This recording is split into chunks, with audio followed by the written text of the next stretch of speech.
We'll start with ball of clay and then spend the next 2 or 3 hours trying to figure out how the hell to make this look like it's supposed to. It took me a good 3 tries before I was finally able to settle on a cross between a grumpy cat and Falcor. The biggest issue I encountered was that so much of his face shape relies on the horns, and without them, he really does look like a goofy lion. Fortunately, once I got the teeth in place and some of the random wavy bits pressed in, he was starting to look a little bit better.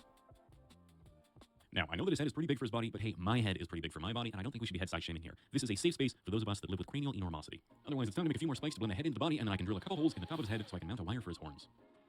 I'll start by covering the wire in clay and then realize that I need to somehow add more wire so that I can add the other parts of the horn. In hindsight, I kind of wish that I made the horns separately and then just attached them to the body. They say that hindsight is 2020 and 2020 was a terrible year, so maybe this was the right way to go about it after all. Then the absolute final part is to add his arm, claw, sword things in much the same manner as I made for the horns, complete with the realization that I should have just made them separately and then glued them on afterwards. Learning from your mistakes is hard. Otherwise, it's in the oven for one final bake and then it's on to prime time. Now, Kevin has a lot of cracks and recesses, so to make